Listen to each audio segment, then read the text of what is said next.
Welcome to the Western Sydney Community Forum Interactive live stream forum. Thank you for being here with us today. So my name is Billie Sankovic and I'll be your host for today's session. So I would like to acknowledge the traditional custodians of the many lands that we're meeting on here today. I'm personally standing on Darrick land in Parramatta, and I pay my respects to elders past, present, and of course future. On this land and on the many lands that we're standing on.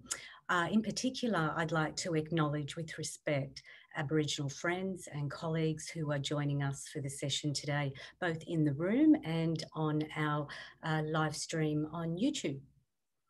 So thank you for joining us today. For those of you that are not familiar with the live streams, they are really a platform for recognising and discussing the important role of the human services industry in supporting communities who are experiencing vulnerability and crisis, and particularly within that our current COVID environment. And it's also a platform for us to discuss policy and practice priorities within this context of COVID and also beyond that into the future. So it is an interactive session. So a reminder that we really encourage comments, questions, ponderings. So if you would like to contribute, please feel free to raise your hand or to submit a question either in the room with us today or through the live stream, and we'll bring that into the session for discussion. So I really encourage you to do that. So today's session is an important session. It's about getting it right for people living with dementia, and particularly within that sort of COVID context that we're experiencing at the moment. And what a time, I guess it is, to have that discussion. Of course, it's been a huge week. We've had the budget last night. And of course, we had the Royal Commission recommendations that were released last week. So there's certainly plenty to discuss within that context. And COVID-19 itself has exposed and really brought to the fore some of those vulnerabilities that are experienced by older people in communities and in aged care settings. And from reforms to Australia's aged care system and the rapidly ageing population in Western Sydney and nationally, what we know and what we just know how important it is that we get it right in terms of our services to older people, and especially those living with dementia. So within that context, the key questions that we'll be asking today is how can we rethink approaches to dementia care, or reframe approaches to dementia care? And are people who are living with dementia best supported in community settings or otherwise? So thank you for joining us today. And again, I encourage you to pop your comments or your questions through to the live stream as we move forward. So without further ado, I would like to introduce our panellists today. So I'd like to start with Dr. Gaynor Macdonald. Gaynor is a social anthropologist and a dementia care consultant from Dementia Reframed Incorporated. And Gaynor's done some really fascinating work in terms of reframing the way we think about dementia and the way we define dementia and core dementia, and do that in a way that doesn't feel fear, I guess, into the future. So Gaynor, welcome, and really looking forward to hearing some of your thoughts. Thank you, Billie. I'd now like to introduce John Krisenthal. John, welcome. Good to see you. John is the Managing Director of 365 Care, who are one of the key providers of services and support for older people in Western Sydney and beyond. So John, you've obviously got first-hand experience in providing support, and really looking forward to hearing about that in the, your lived experience, and then how you've applied this in terms of your leadership in Thanks, Billie. Thanks. It's good to be here. Yeah, great. Thank you, John. So we also have Angelique O'Flynn, and Angelique is the dementia clinical nurse consultant from Western Sydney Local Health District in the integrated and community health space. And Angelique has decades of experience working in aged health, both in Australia and in Ireland. But I must say, Angelique has been held up. So we are hoping that she'll be able to run into the virtual room and sit down at the table with us during our session, because we would certainly really like to hear Angelique's perspectives from that clinical setting. But in the meantime, we hope Angelique will join us. But in the meantime, I'm sure Gaynor and John and I have lots of thoughts to share.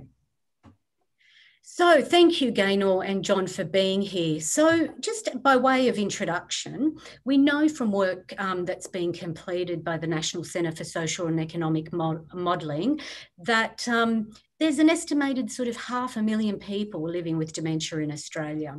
We also know from that work that unless there's some sort of breakthrough in treatment or medicine, we're actually looking at that number increasing over the next few decades to over 1 million people. So it's sort of more than doubling.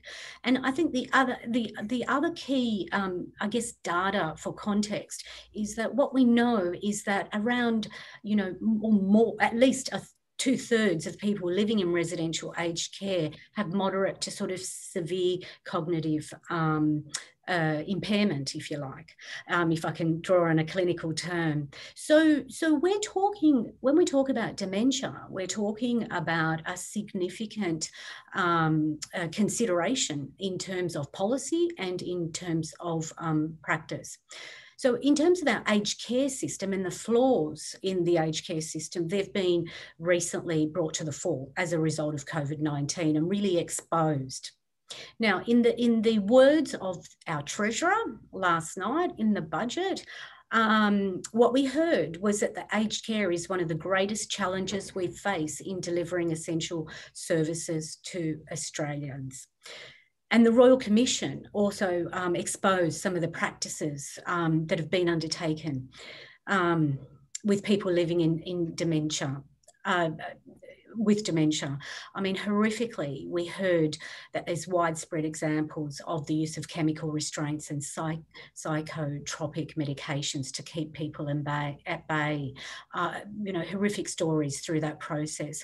And there was also clear recommendations from the Royal Commission about the need to rethink the system. And in order for us to get it right, we need adequate funding and an adequate workforce. These things are fundamental. Now, I could go on to set the context, but I won't, even though I'd like to.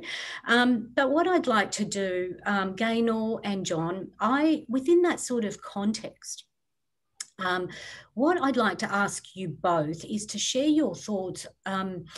Should we and how can we rethink approaches to dementia care specifically and also in aged care generally? So, Gaynor, I might start with you. I'd like to start by responding to one of the things you've just pointed out, Billie, and that is that we need to rethink the system of aged care. And I want to take a step back from that and say we actually need to rethink the kind of society we want. There is not a group of people that we need to put a label called aged care on. These are all members of a society. And when we start thinking about those people with dementia, who are not all older people, of course, because there are quite a lot of people who are diagnosed in their 40s and 50s with dementia, we have to stop, I think, treating them as a set apart, as people who are not part of a community, who can be sort of compartmentalized, if you like, put into what I call a medical category. We have to find new ways of thinking about dementia. As you've said, it is not curable. It is actually not treatable at the moment. And I take the perspective that dementia is a social experience.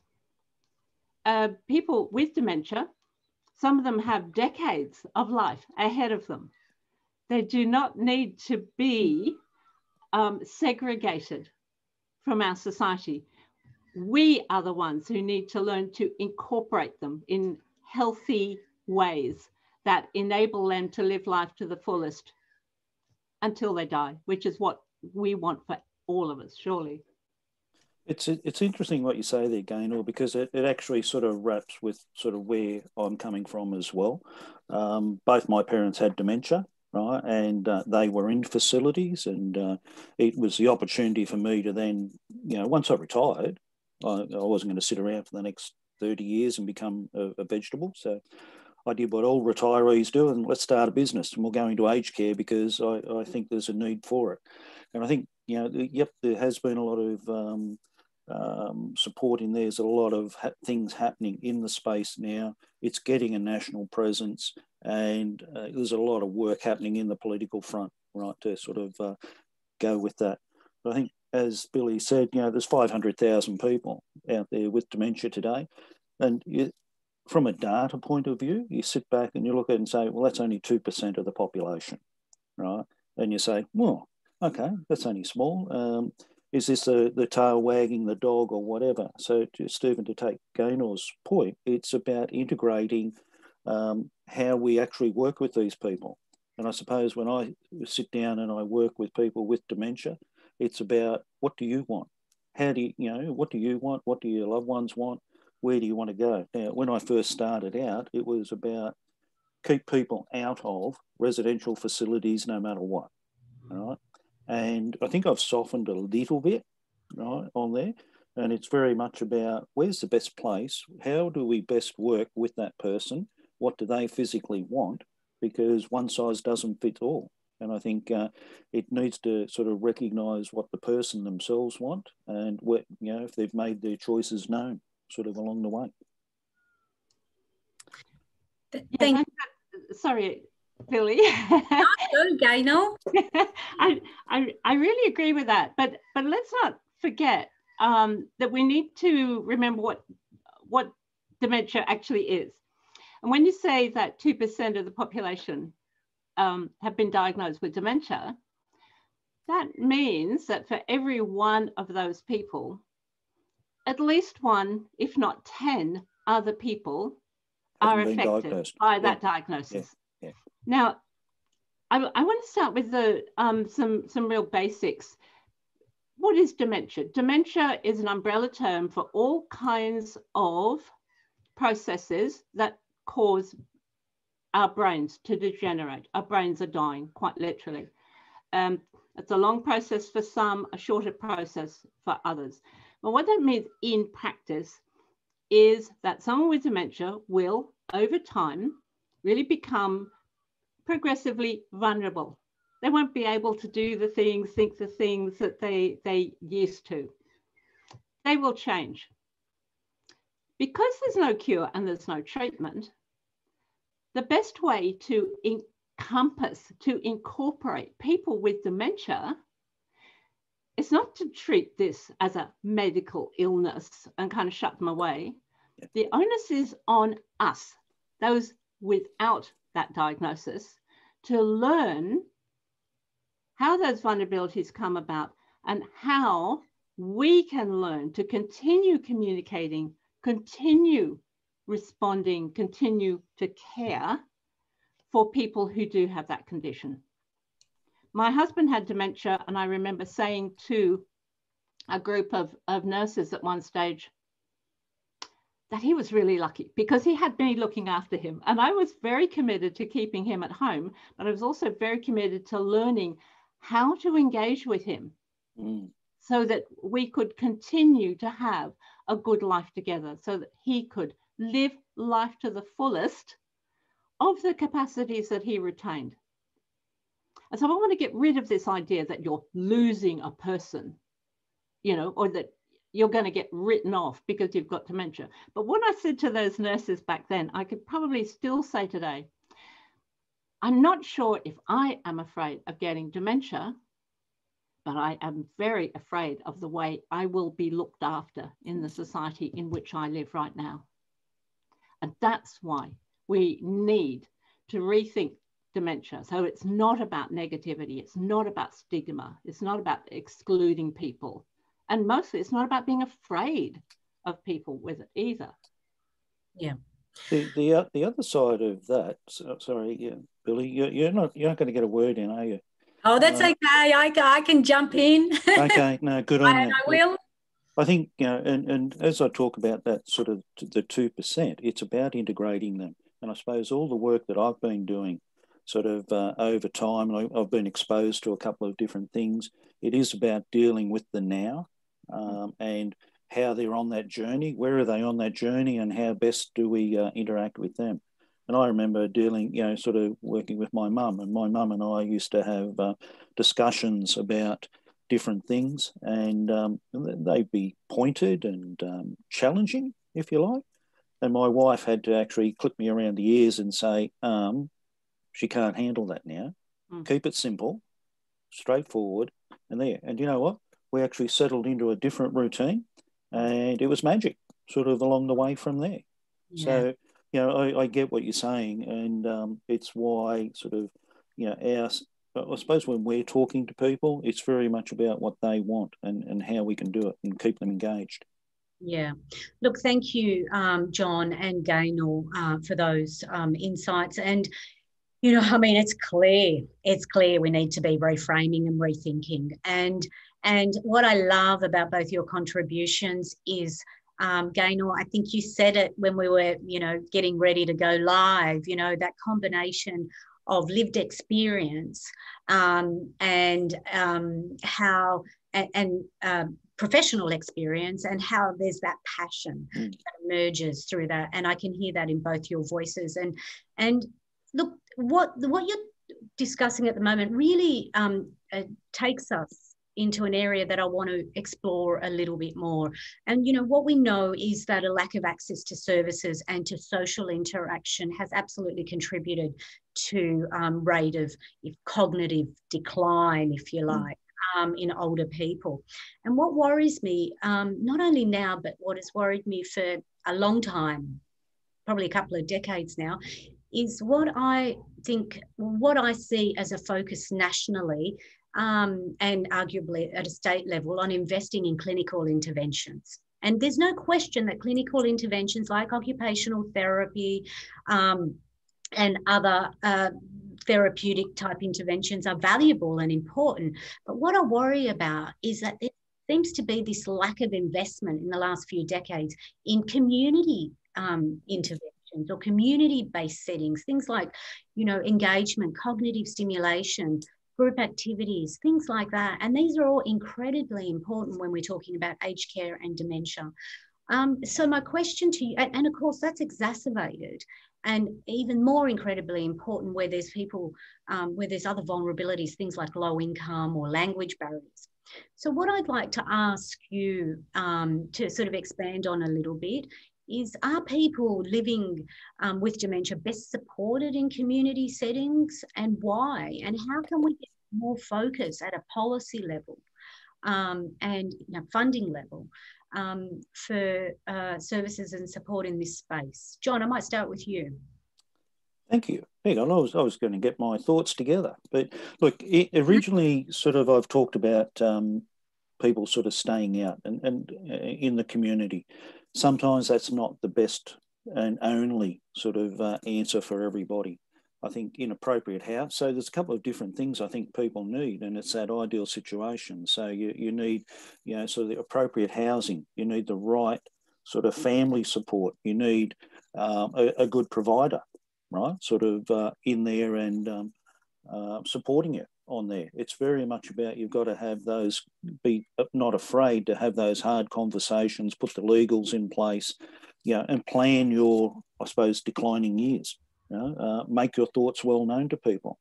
I think when I look at what we're no different to any of the other providers out there, but I look at little things like I engaged someone called a community engagement person this year because home care is not just about making sure they're showered, toileted, and had breakfast, and the place is cleaned up.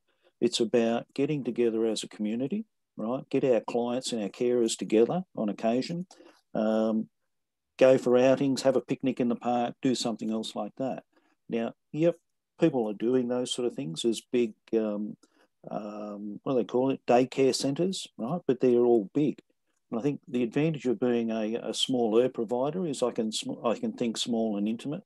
And we were ready to go. And all of a sudden COVID came and just wiped all of that out for 6 months. But we've recovered from that, and we've done a couple of different things. And we've got care, what we call care tubs and newsletters and everything floating around. And the response from I suppose our clients with dementia has been extremely positive to this, from clients crying because no one ever gives them a gift. The view of them when they get a plant to nurture and keep, it focuses them and gets them out of sort of that humdrum. You also, when they realise it's a free gift and they don't have to pay for it, you know, they're overwhelmed. And I think that's the social side. That's the bringing back together sort of the side. It's not just the traditional view of how it all happens, but I think in the community, that's where we just need to be. So do you get that in facility? Facilities probably need to change their approach because, yes, they've got recreation officers and there, but again, they're big beasts and you can't move them. Yeah, thank you, John. Look, absolutely. And I guess that reinforces the importance of those sorts of community interventions, if you like. So, Gaynor, what are your thoughts? Are people living with dementia best supported in community settings? And, you know, are you worried about their level of investment in that space? Every one of us is best supported in a community setting, regardless of what vulnerabilities we have. It's like saying, you know, do you want to shut away blind people? Do you want to shut away deaf people? No, of course not. But what is required is to act, again, it's about refocusing, not to keep thinking about the person with the dementia, but thinking about the rest of that community. In other words, can I take my husband to a coffee shop where he's going to behave a little oddly, perhaps even inappropriately, and know that that will be understood, that will be tolerated, because I'm living in a society that is tolerant of the kinds of behaviors that might get exhibited by somebody with dementia. Now that means that we have to re-educate people about dementia, but also about, yeah, it is about becoming more tolerant, but becoming more aware. It's not difficult to care for someone with dementia, but it's extremely easy to exacerbate their anxiety and their aggression if you don't know how to communicate well with them. And so I want to put a lot more emphasis on the people who are surrounding that person. So it's not about just giving them support. It's not about just, you know, designing activities for them. If you've got professional people, and it doesn't matter whether they're nurses, occupational therapists, care workers, you know, the whole spectrum, if you like, who are not sufficiently trained, and certainly the vast majority are not at the moment, in how to engage well with someone with dementia, then all of those activities are not going to have the effect that you want. It takes a lot more than sympathy or empathy. It takes a lot more than compassion. You actually need first-class quality dementia care training. So my first question would be, why aren't we doing this in Australia? We're just not. Yeah. We are still kind of medicalizing these people. We're assuming that, you know, a nurse or a nursing aide can actually care for someone with dementia. They don't have this training. We need dementia-specific training, and you don't need medical training beforehand. We can train all of us. Yeah. Yes, and I agree with all of those things. I've seen a softening in the community and probably more of acceptance over the last, say, 5 years. And so you can sort of go out into the community and people don't really sort of give you the cold shoulder, right, and walk away. Is there more work to be done? Heck yeah, right. Yeah. And I think there's a fear out there that you know it's a disease and I'll catch it. Can people like this be inappropriate? Oh hell yeah. Yeah. Do we get embarrassed by it? No, we're past that, right? And you just deal with it. But as you manage it, that's where it sort of comes into play. But I think as the community, as it starts to bite into direct families, because it's always someone else's problem, right? It's not us, right? But once your grandfather, your grandmother, or your husband, your partner sort of gets involved or has this, and you start to go through that journey, then you see it, and all of a sudden your friends see it. So it is those people impacted. And so we're growing. And I think probably over the next sort of generation, there'll be more and more understanding. I think, you know, has there been a lot of training in it? No, it's very, it's hidden and segmented, I think is probably the best way to describe it. Well, part of the problem that John is raising here is that while you think of it as an incurable disease, people are tending to get written off. Yes, it's an incurable disease, but that doesn't mean that people with dementia don't have lots of capacities. We need to literally hold them in life as they become more vulnerable, right to the end of their life. And we can do that. But what is happening to far too many people at the moment is that because they're not taught those communicative care skills, you know, I'm not talking about how to feed them, how to, you know, shower them, how to even play music or play games with them. I'm literally talking about real human social interaction and learning how to do that. The same way a mother has to learn how to communicate with an infant who can't speak, can't express themselves. Yes, yes. We can learn to communicate with people whose communication skills are not what they once were. Yes. And instead of seeing that negatively, the challenge is for us. The challenge is on us to hold those people in life, to hold them in relationship, and we can. Yeah.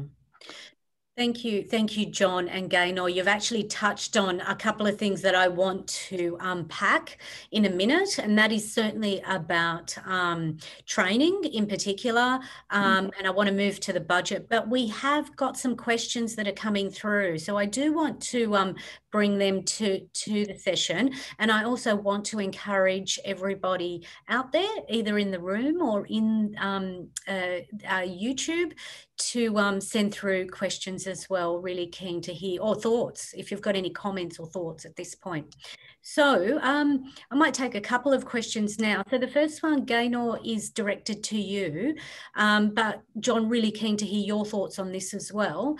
How do we re-educate people about dementia? How do we actually do that? Not just in older people, but also those in their 40s who are experiencing dementia. Gaynor, starting with you.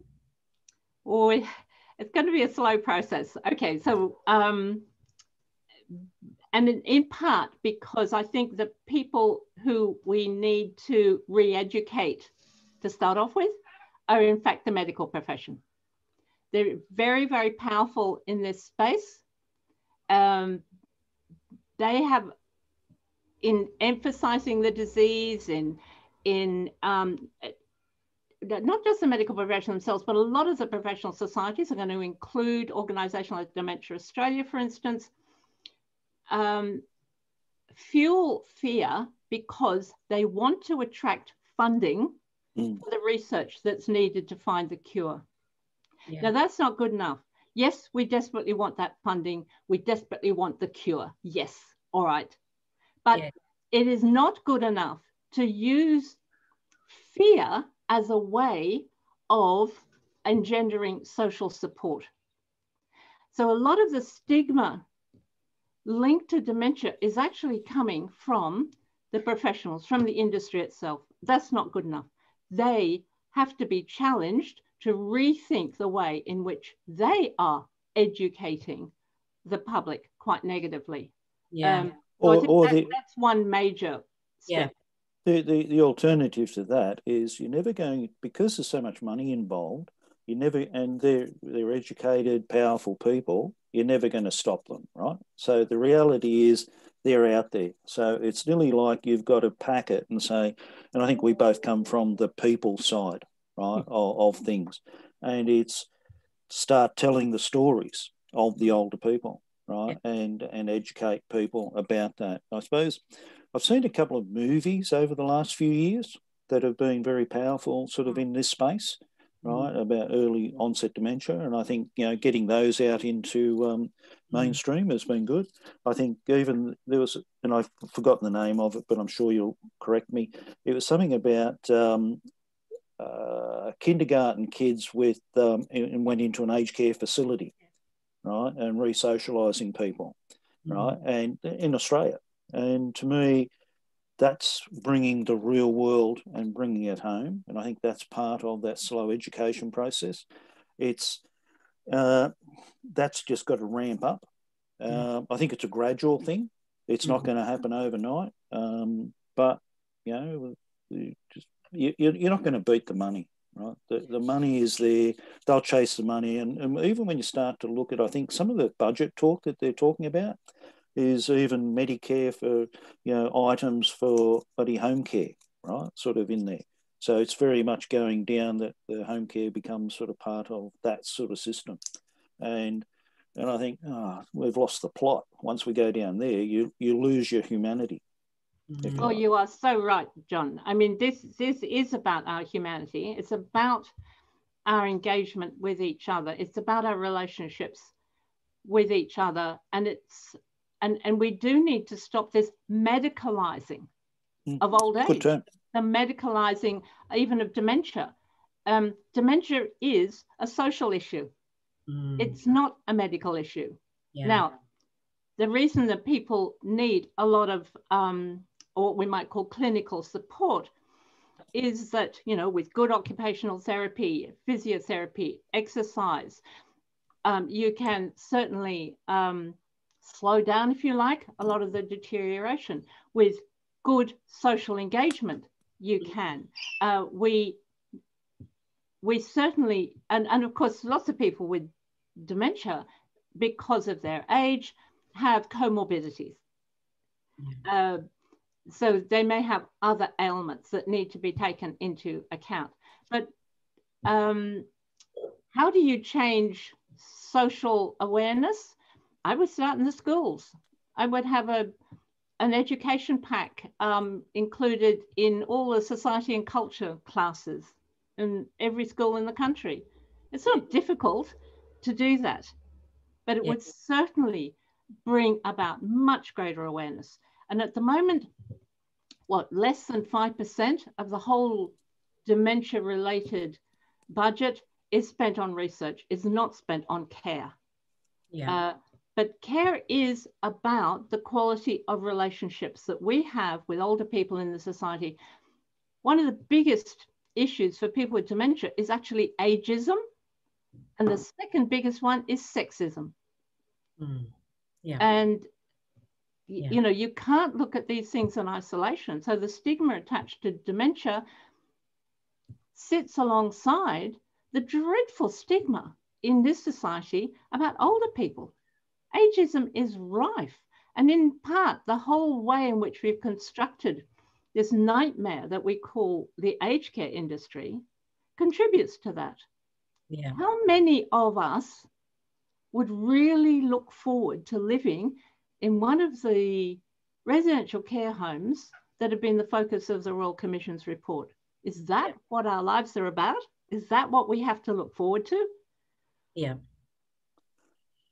Oh, Gaynor, I mean, that really brings it home, and I'm going to give my age away now, but, decades ago when I was at uni sort of studying social work and the welfare state, and, we were critiquing the medical model then in driving the way that we, our humanity, our society, and I had hope 3 decades ago that things were shifting, and we just seem to have been coming back to this individualized medical clinical model of responding to our lives and our quality of lives. And it is concerning, and it worries me, because that's where we're investing our public money.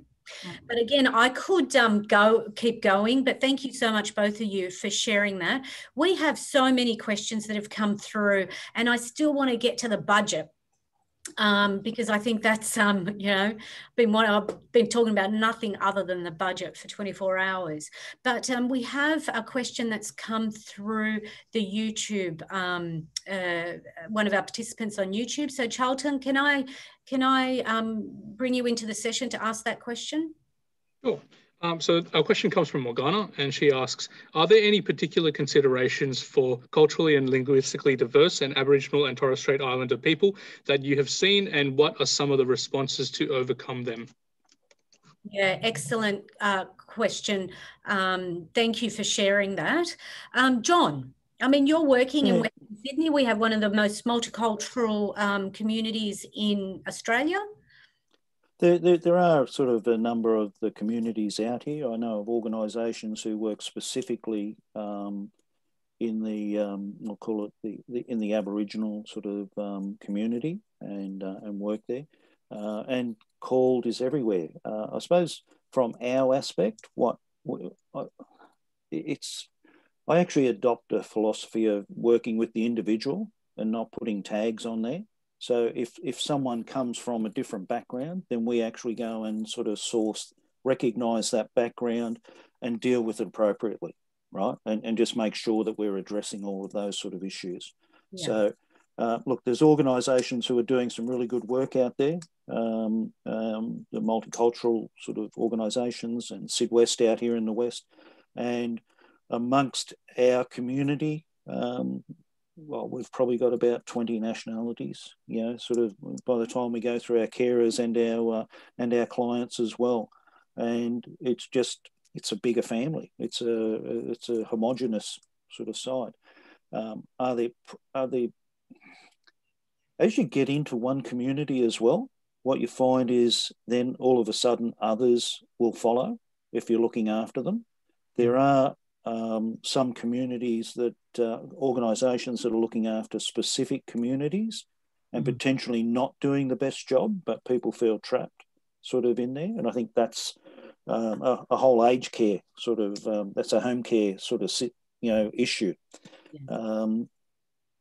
But I think as word gets out, people talk and people move where people get looked after. Yeah. So yes, it is happening. Yeah, find it and be in tune with it. Yeah, thank you for that, John. And we know that, for some culturally and linguistically diverse communities, there's some really significant access and inclusion considerations when it comes to, getting the support and services.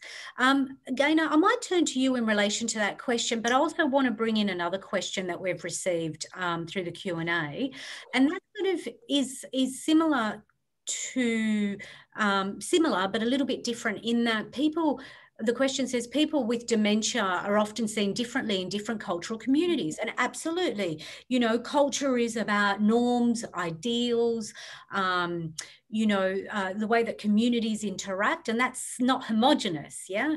So the question is, have either of you, or Gaynor, I'll start with you, got any examples of cultures that approach dementia in a more positive light, in a way that frames it positively, or rethinks it, I guess, or didn't rethink it. They didn't have to rethink it. One of the reasons for focusing on dementia as a disease was to try and get away from a history of thinking about dementia as madness, and there are still cultures in which it is seen as madness, and it's associated with witchcraft or sorcery and things like that. And that is often very problematic. On the other side, there are cultures that, and I think particularly of some parts of China in particular, where it is seen as just a part of old age, a kind of second childhood that people go into. And a lot of people are very critical of that kind of thinking in the Western world. And yet I can see that there's a great deal of care. The kind of care that one would extend to a small child is extended to old people in this kind of second childhood. And so in these very different cultural contexts, I think people need to be enabled in different ways. There isn't just one way of thinking about dementia, but there are ways that better enable care than others. And I think we need to work with cultural values to make that happen. So in some ways, I want to respond to your question in a slightly different way to complement what John said. I think my dream would be that every time somebody is diagnosed with a dementia, a whole family network, which will include, you know, friends, whoever's significant to that person, is brought together, that they are, they're taught what the implications of this diagnosis are, and they're enabled from the beginning. Once upon a time, we had social workers who could actually do that. I hope one day they get brought back in. Somebody who will help people to navigate these very complex systems. They're not just complex for people with linguistic and cultural differences. They are complex for everyone. You know, a friend of mine who is an academic, same age as me, her husband had dementia. She referred to negotiating my age care, you know, the carer gateway, all of those systems as feeling brutalized by a system. You know, this is not good enough. But if you bring in an enabler right from the beginning, you not only help to educate people, you help to sort out some of the family dynamics that get in the way. And then, okay, it might be an Aboriginal family. It might be a Greek Australian family. You know, it might be a Vietnamese family. But you're starting where that person is, not as an individual, but as a member already of a community that needs to be made aware of what they're living with. But we're actually leaving people in ignorance. And then as somebody's dementia progresses, families scream because they're not coping, they're not understanding. And that's making it worse for everyone. You know, carers of people with dementia have the highest rates of depression and mental illness of any category of carers at all. And that's because we are not enabling. And that's not good enough. One of the challenges that I run into when I'm dealing with clients and families who have someone sort of diagnosed with dementia is getting them to actually let go, right, and trusting the, I suppose, the providers to be able to support them because they have been let down, right, sort of in the past. So it's like mothers and babies. No one can look after your baby as well as the mum, all right? So that's there, and that's where the carers are. And even if they do let go, then all of a sudden they get consumed with guilt, right? So it tears them apart. But just going back to the original side in terms of dealing with, I suppose, clients and cultures and backgrounds, it's what I see, and okay, I'm being very, very generic sort of in this. In the Anglo-Saxon side, I'll use me as an example.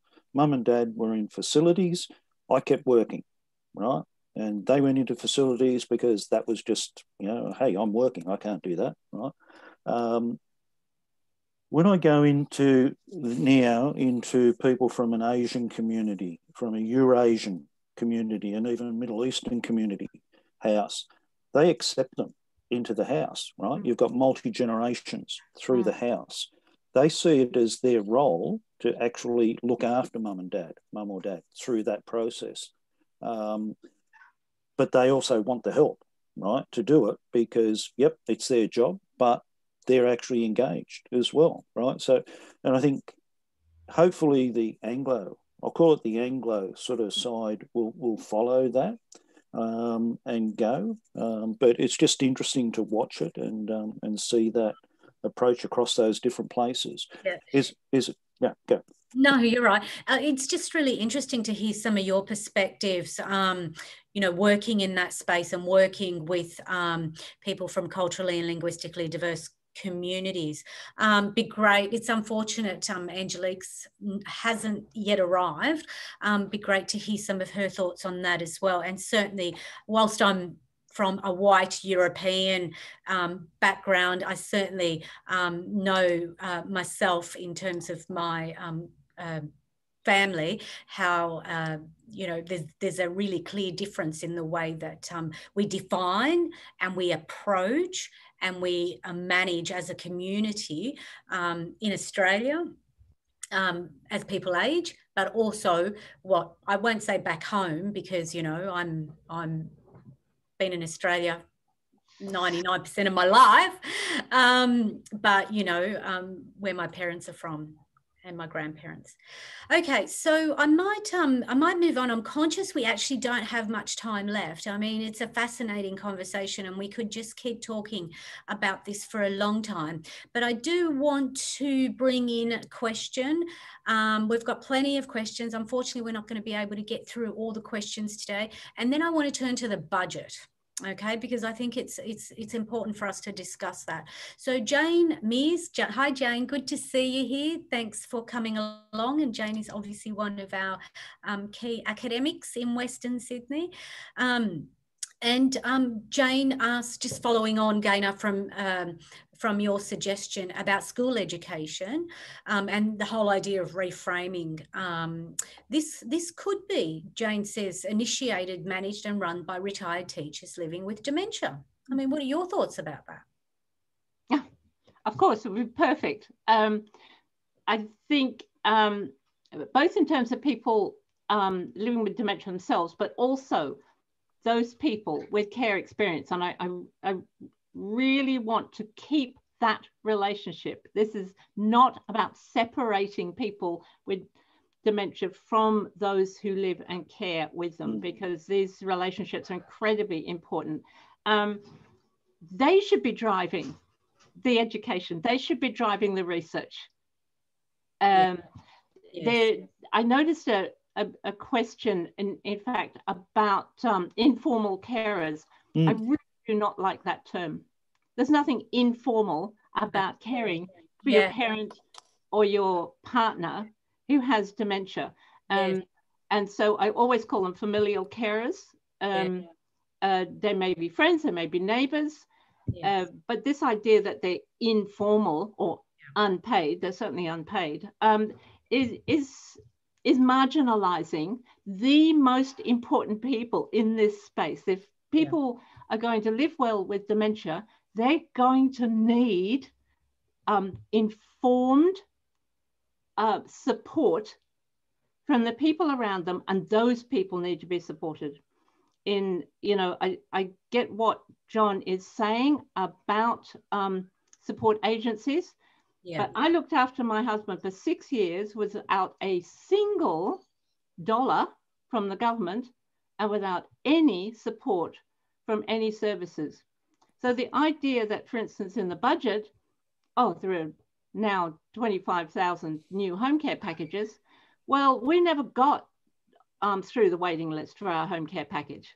So it might be great if you've got one, but we didn't get ours. We're on the waiting list for a level 4 package that never came. He died before that.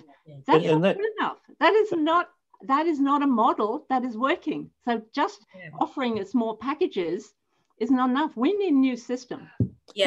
Just even on that, sorry if I can just... I might just jump in there if it's okay, John. I want you both to just hold your thoughts, because I really want to unpack this one before we finish up today, just in terms of the budget and the packages and the proposals from the federal government. But before I do that, I just want to turn to one more question. Kamal Debussy, who's the CEO of the Western Sydney Migrant Resource Centre, has popped in a question, a comment and a question, really. So it's really about how, you know, we've talked about dementia and aged care generally, but Kamal's really brought us back to how do we provide support to parents in nursing homes when we can't get access due to the current restrictions. He has great concerns, thank you, Kamal, for sharing that, of his own father, who's clearly deteriorating. So, John, any thoughts on that before we move on to the budget? It's interesting, isn't it? And I think, just even the lockdowns and the fear that's in that sort of space is really hard. We have a number of clients who are in facilities, and we go in and provide support in there, but even we're locked out, right, and won't let us in.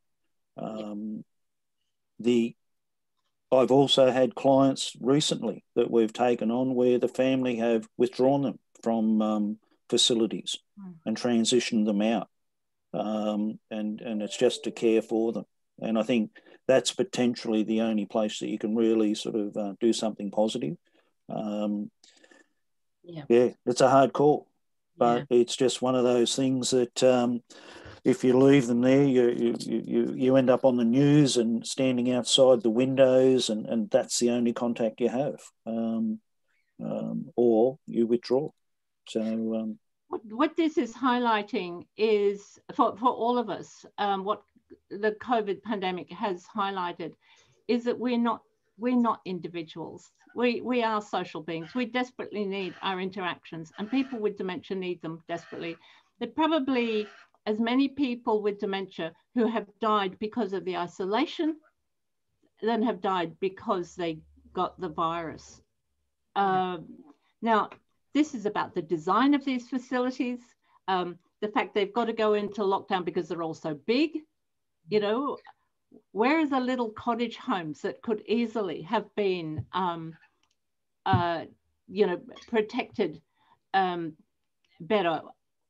We need to redesign the facilities so that interaction can continue. It is incredibly important. I was so impressed with the group of care staff who very early on said, we're going to lock ourselves into this home, and we will not see our own families for the next 6 weeks or however long it lasted. And I thought, wow, what a commitment. What a commitment. But I think also in little places there have been some incredible stories. We have to listen to those stories. We have to learn from them. What we do not need are these great big nursing homes. No. We do not need the kind of staffing regime. So after all, it's not the residents who are bringing in the virus, it is the staff. We should have set up much, much better protections right from the beginning. Nobody seems to have learned anything from the disaster of Sydney, with just 2 aged care systems. And so we got massive problems in Victoria. But why didn't we learn from what was going on in Canada, for instance? Which was disastrous. I think the positives are out there, and I think you've hinted at it, is the smaller, dedicated type places, right? You don't need a hotel, right, for people, and a lot of facilities now advertise themselves as live a better lifestyle than you've ever done. And whereas I think you look at, and just 2 examples that I know of, is up at New Direction Care in Belmere up in Brisbane, right? So, and down in Karongi Village, down in Hobart. And these are smaller style facilities that are really geared at keeping the social side of things. And if you have to isolate anybody, it's easier to isolate, and rather than the big block of units. Yeah, I think there's been been some real consensus in terms of thinking the future of the aged care system, and that it absolutely is about, there needs to be a rethink about the whole system. So in the few minutes we've got left, I'm actually going to turn to the budget. You know, I don't know how deep either of you have gotten into the budget papers, but you know, there is about 11 million, I think it was, additional for dementia services and for training for service providers on dementia. So it's really interesting that we've had that discussion about the need for training and understanding. You know, there is 23,000, I think, new home care packages. Now, the Treasurer says that's going to meet 99% of demand across Australia, but certainly our services have been reporting that at any one time there's about 80,000 on the waiting list. So I'm not sure how it's going to sort of address 99%. We could insert an expletive at that point. Yeah, well, okay, I'll leave that one with you. And look, if I could say, in my view, in my professional view, it is clear that the government is arguably relying on the private market to drive us out of what we're facing at the moment and to take us into recovery, more broadly in terms of the budget, but also in terms of these areas. So my question to the two of you to finish up is, how far do you think these budget measures will go? Certainly it's good news that we're getting an extra 11 million for dementia. Will it respond to the demand? Not sure. And will it enable a rethink of the system? John. Gaynor? Oh, Gaynor. I was going to Gaynor. Gaynor. Go on, Gaynor. Oh, I think I'm going to disagree with you and tell you I find it a backward step, partly because people will think, oh, it's good, they've released more money. What they've done is release more money into a system that we know is both corrupt and broken. Now, if we have learned nothing from the Royal Commission, except that we have a really broken system, why would you pour more money into it? We actually... Yes, people desperate for those home care packages, but we've actually need a budget that invests in all citizens, not just private industry, which is what this budget is really doing. It's kind of all geared to relying on private industry to put the society back after COVID. But we know from what the Royal Commission has said that in fact, it's the selling out of our older Australians to the profit market that has actually caused a great many of the problems that, you know, we've just touched on today. And if I would say that certainly actually prefer to pay a lot more tax and get a fairer system for all of us. Yeah. John? Look, from my side, I think, you know, 23,000 is a drop in the bucket, and it's an insult. It's noise, right? It's over 4 years. The waiting list, I agree with you, Billie. It's in that 80 to 100,000 sort of brackets. The new ones are only low level type of things. We've got a number of people who are waiting for higher level packages. Now, the only thing that I can actually perhaps hang my hat on and say, yeah, that's okay, would be that they're waiting for the results of the Royal Commission and implement everything and basically turn the system upside down. You know, the money for dementia, that's noise. You know, in my previous career, I would spend that sort of in a couple of days. You talk in any other sector than the people sector, and it's nothing. Yeah. People just get really excited because there's big numbers, but they're nothing. Yeah. Yeah, look, I think of concern to me in particular, given our conversations about delivering service in community settings and the nature of, you know, it's not moving away from that clinical and medical model. One of the things that I found just extraordinary was that the whole idea of access and inclusion and those community settings and support, the budget was, you know, forward estimates over the next 4 years were, I think, being cut significantly. So I know it's only forward estimates, but nevertheless, in terms of long-term planning and long-term thinking for a new system that is community-based, to me, sort of strategically didn't really resonate. Can I just sort of, and it's just a real quick one, is rather than be just a total naysayer, I looked at the things and when they talked about private businesses could write off the total amount of whatever they're going to spend. Yeah. And so sitting around in the back of my mind is, okay, so I can go and do something. I can go and build a facility. I can go and build my dementia-friendly facility or my housing complex or whatever the hell that I want to go in there, and it actually gets out.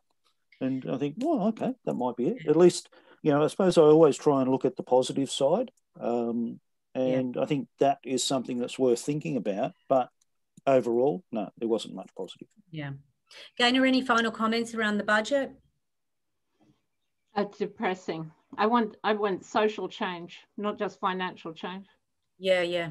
Okay. Look, I always go over time and I always get in trouble for it. So sorry to everybody out there. Look, I want to just at this point ask you for 1 or 2 words of advice or insight. And you've given plenty, but in closing, what's the 1 or 2 things that you just really want to make clear in this space? Gaynor. If you hear of somebody that you know has been diagnosed with dementia, please do not say, how tragic. Say, oh, and what can I do to support you? Great piece of advice. Thank you, Gaynor. John. Mine's from a practical side of things, is plan for your obsolescence, all right? We're all going to die, right? We have the hard discussions, and make sure your wishes are known to people and have your legal structure and your financials in place, okay? So you know what your choices are. Yeah. Thank you, John. Look, John, Gaynor, it's been a fabulous discussion and one that I could keep having. And Angelique, unfortunately didn't get here. We understand she is based in a clinical setting where she's responding all the time. In a way, you know, gave us an opportunity to really unpack some of our thoughts. So if I can thank you, Dr. Gaynor Macdonald, social anthropologist and dementia care consultant with Dementia Reframed. Gaynor, thank you so much. And looking forward to continuing this conversation in another platform one day. Me too, Billie. Thank you. And John Krisenthal, Managing Director of 365 Care. John, great to be working with you, not just today, but all the time in Western. Good on you. Excellent. Appreciate your insights. Thank you. Thanks for your time, Billie. Thank you. Well, as always, I've gone over time. But, you know, a really important discussion and, you know, timely as well, given the budget and given the Royal Commission's report. So I again, thank you, Gaynor and John, and I'm sorry Angelique wasn't able to be here with us today. I'm sure that would have given a different flavour as well. So on that note, just a reminder, the Western Sydney Community Forum has a range of different services and programs, not only in relation to the COVID environment, not only just in relation to the aged care space and the community home support program space, but across the whole spectrum of services and priorities in Western Sydney. So please feel free to contact us if you have any thoughts or ideas or questions. Again, I'd like to acknowledge that we didn't get through all the questions today. There were quite a lot that came through. So we will look at those, and if we haven't responded to it during the conversation, we will respond offline. So thank you again to everyone for joining us both here in the room and in YouTube. And until next time, goodbye.